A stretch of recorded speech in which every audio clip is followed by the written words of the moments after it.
Hello mga katrip, samahan niyo ulit ako sa pagluto ko ng paksiw na pata ng baboy. Una natin gagawin, pakukuluan lang muna natin ang ating pata ng mga 10 to 15 minutes.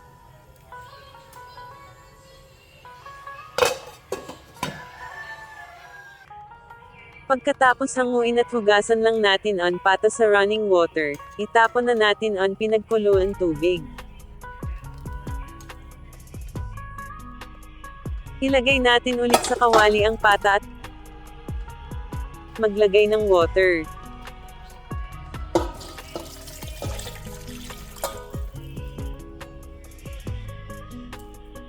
Maglagay ng bawang, laurel, paminta at isunod natin ang soy sauce. Hindi na tayo maglalagay ng asin dahil magiging maalat masyado.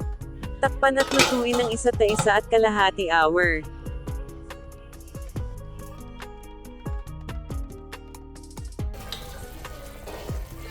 Ilagay na natin ang brown sugar. Naglagay ako ng 4 tablespoons. Tansyahin ninyo kung okay na sa panlasa ninyo ang tami. Dagdan kung di pa.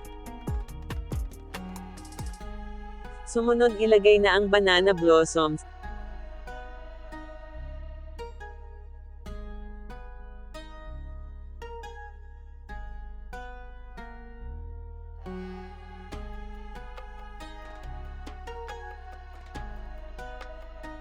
Ilagay na rin ang vinegar at takpan. Simmer lang natin ng mga 10 minutes o 30 minuto kung gusto nyo ng tipong sobrang lambot at humiwalay na sa buto ang balat at taba.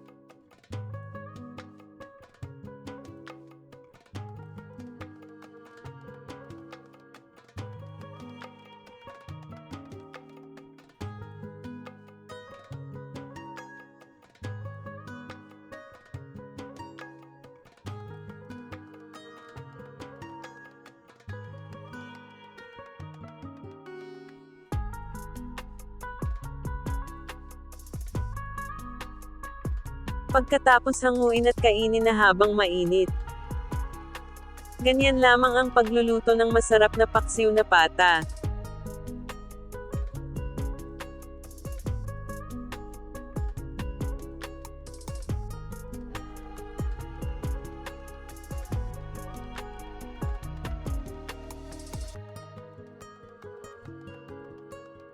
Salamat sa panood.